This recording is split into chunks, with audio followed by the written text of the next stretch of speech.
नमस्कार दोस्तों। आज आपका एक बार फिर से स्वागत है आपके YouTube channel get set TET पर। आज हम साइंस से जुड़े हुए और जीके से जुड़े हुए अन्य प्रश्नों उत्तर के साथ फिर से आपके सामने आए हैं। चलिए शुरू करते हैं। The SI unit of heat is, ऊष्मा की एसआई इकाई कौन सी है? तो इसका सही उत्तर क्या है? Option number A, joule. इसको ध्यान रखेंगे। और जो हीट होती है वो हाई टेम्परेचर से लो टेम्परेचर की तरफ चलती है, यानी कि जो उसका ऊष्मा है, जो प्रवाह होता है, उसका उच्च ताप से निम्न ताप की तरफ चलता है। इसको ध्यान में रखेंगे। आगे चलते हैं। The value of 1 angstrom is, 1 angstrom का मान होता है कितने के बराबर? Option number C, 10⁻⁻⁴ micron. Option number C, ध्यान रखेंगे। आगे चलते हैं। Which of the following is total stem parasite? Stem क्या होता है? पेड़ों का तना या पौधों का तना। तो ऐसा कौन सा स्टेम है जो पूरा का पूरा पैरासाइट है, यानी कि परजीवी, पूर्ण स्तंभ परजीवी है? तो इसका आंसर है आपका ऑप्शन नंबर सी, रेफ्लिसिया। क्या? Option number C, rafflesia. जो अमर बेल है वो एक पूर्ण स्तंभ परजीवी है, यानी कि क्या है? वो टोटल स्टेम पैरासाइट है। वो पत्तियों और पर्णहरिम का पूर्णत अभाव होता है उसके अंदर। मतलब वो अपना खाना खुद से तो बना नहीं पाते, तो वो दूसरे पेड़ों के ऊपर चढ़ जाती है वो बेल, और उसके अंदर जो न्यूट्रिएंट्स होते हैं उसको वो सोख लेती है। और वो धीरे धीरे जिस पेड़ के ऊपर चढ़ती है वो पेड़ धीरे धीरे मरने लगता है। ठीक है, तो इसका आंसर क्या हो गया? Option number C, rafflesia. ध्यान रखेंगे। आगे चलते हैं। The correct sequence of parts of female reproductive organs in plant, पौधों में मादा जननांग के भागों का व्यवस्थित क्रम क्या है? इसका आंसर है आपका ऑप्शन नंबर डी। सबसे पहले स्टिग्मा, फिर उसके बाद स्टाइल, फिर उसके बाद ओवरी, फिर उसके बाद थैलेमस। या ठीक है, ध्यान रखेंगे। आगे चलते हैं। Which colourless gas turns lead acetate paper black?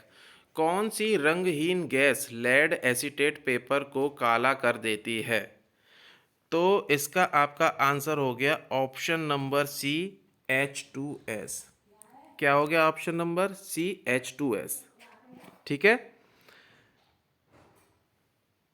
आगे चलते हैं। Which one of the following is not an electromagnetic wave? निम्नलिखित में से कौन सा विद्युत चुंबकीय तरंग नहीं है? तो इसका आपका क्या आंसर हो जाएगा? इसका आंसर हो जाएगा आपका ऑप्शन नंबर डी, अल्ट्रासोनिक, पराश्रव्य। क्या? पराश्रव्य। आगे चलते हैं। Kirchhoff current law is based on the conservation of, Kirchhoff धारा नियम किसके संरक्षण पर आधारित है?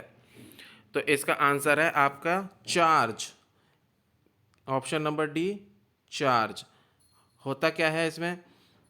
जब किरचॉफ करंट लॉ कहता है, अगर ये कोई एक जंक्शन है, अगर यहाँ से करंट आ रहा है एक, दूसरी तरफ से भी यहाँ से करंट आ रहा है, और यहाँ से जो करंट है वो जा रहा है 3 से 4 से और 5 से, अगर करंट जा रहा है तो इसका वो कहता है कि जो चार्ज होगा वो सेम होगा, यानी कि I1 प्लस I2 जो है वो बराबर किसके होगा? I3 plus I4 plus I5 के। ठीक है, इसको ध्यान रखेंगे। आगे चलते हैं। इसका क्या आंसर हो गया? Option number D, charge. आगे चलते हैं। Which of the following vitamins act as hormone? निम्नलिखित में से कौन सा विटामिन हार्मोन की तरह कार्य करता है? तो इसका आपका आंसर हो जाएगा option number D, vitamin D. ठीक है, विटामिन डी घुलनशील एक विटामिन है वसा में घुलनशील एक विटामिन है जो हार्मोन की तरह कार्य करता है। ठीक है। विटामिन डी के मुख्य स्रोत क्या हैं? मक्खन, दूध और आपका ये जितने भी मछली वगैरह हैं, ये सब विटामिन डी है, और सूर्य का प्रकाश। ठीक है, इसको ध्यान रखेंगे। आगे चलते हैं। Which of the following is a tissue? इनमें से टिश्यू कौन है? तो इसका आ गया आपका आंसर ब्लड, रक्त। रक्त एक तरल संयोजी उत्तक है जो मुख्यतः दो अवयवों प्लाज्मा तथा रुधिर कोशिकाओं से मिलकर बना होता है। मानव का रुधिर उसमें उपस्थित हीमोग्लोबिन के कारण लाल होता है। ठीक है, तो इसका आंसर क्या हो गया? ब्लड। आगे चलते हैं। हिप्पोकैम्पस इज अ, हिप्पोकैम्पस क्या है इनमें से? हिप्पोकैम्पस एक तरह की मछली है, यानी इसका ऑप्शन हो गया डी। वो भी समुद्र में पाई जाने वाली एक मछली की प्रजाति है।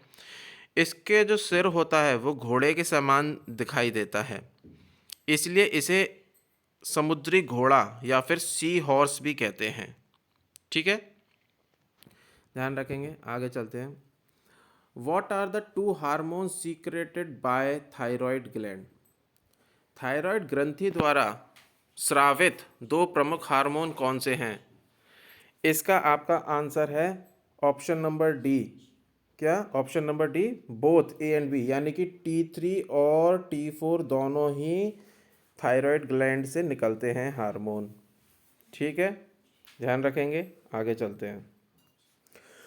Too much release of thyroid hormone in the body causes, ज़्यादा थायराइड हार्मोन अगर आपके शरीर से निकलने लगें तो उससे क्या होगा? इससे आपका हाइपर थायरोडिज्म, यानी ऑप्शन नंबर बी इसका आंसर है। ठीक है, ध्यान रखेंगे। आगे चलते हैं। What are the symptoms of release of too much T3 and T4 hormones? अगर आपके शरीर से यानी थायराइड ग्लैंड से T3 और T4 हार्मोन सब ज़्यादा निकलेंगे तो क्या क्या आपको दिक्कतें आएंगी? आपको एंजाइटी यानी कि चिंता होगी ज़्यादा से ज़्यादा, नर्वसनेस घबराहट भी होगी, आपके बाल भी झड़ेंगे, हेयर लॉस। ठीक है, तो इसके हिसाब से क्या हो गया इसका आंसर? Option number D. क्या हो गया आंसर? Option number D. ध्यान रखेंगे। आगे चलते हैं। The symptoms of hypothyroidism are, क्या क्या सिम्टम्स होते हैं, क्या क्या लक्षण हैं हाइपोथायरॉयडिज्म के? आपकी स्किन जो है वो शुष्क यानी सूखी सूखी रहेगी, बालें सूखे सूखे रहेंगे, आपको डिप्रेशन की शिकायत आएगी, आपके जॉइंट और मसल्स में पेन होंगे, यानी कि इसका आंसर हो गया ऑप्शन नंबर डी। ठीक है, और हिंदी में उपरोक्त सभी। आगे चलते हैं। What are the functions of thyroid gland in the body? Thyroid gland जो है, थायराइड ग्रंथि आपके शरीर में क्या क्या क्या काम करती है? वो आपके शरीर के मेटाबॉलिज्म को कंट्रोल करती है, आपके इंटरनल होम्योस्टेसिस को भी कंट्रोल कर मेंटेन करती है, कंट्रोल करती है आपकी ब्रीदिंग और हार्ट रेट, यानी कि आपके श्वास और हृदय गति को नियंत्रित करने में भी कंट्रोल करती है। यानी तो इसके हिसाब से इसका आंसर क्या हो गया? Option number D, all of the above. आगे चलते हैं। The movement of a plant part in response to a chemical stimulus is called, रासायनिक उद्दीपन की प्रतिक्रिया में पौधे के भाग की गति कहलाती है chemo chemotropism. Option number B, चीमोट्रोपिज्म।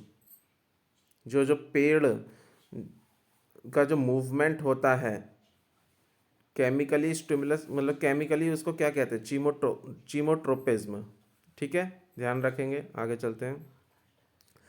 Which mission of NASA brought first human to moon? NASA ने इंसानों का सबसे पहला मिशन कौन सा चालू किया था मून के लिए? उसका नाम था अपोलो प्रोग्राम। क्या था? Apollo program. ठीक है, ध्यान रखेंगे। आगे चलते हैं। What are the first manned mission of NASA? NASA का सबसे पहला इंसानी मिशन कौन सा था जो अपोलो मिशन से भी पहले था? उसका क्या नाम था? STS-1। क्या था? STS-1। आगे चलते हैं। When NASA had launched its first mission to sun, यानी कि नासा ने सूरज के लिए सबसे पहला मिशन कब लॉन्च किया था? इसका सही उत्तर है 2018। आगे चलते हैं।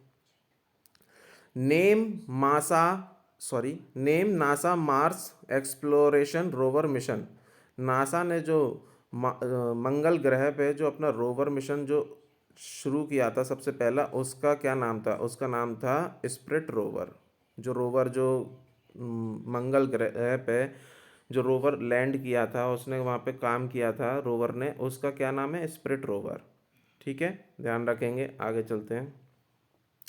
अब हम वीनस यानी कि हिंदी में शुक्र ग्रह के बारे में कुछ फैक्ट्स देख लेते हैं।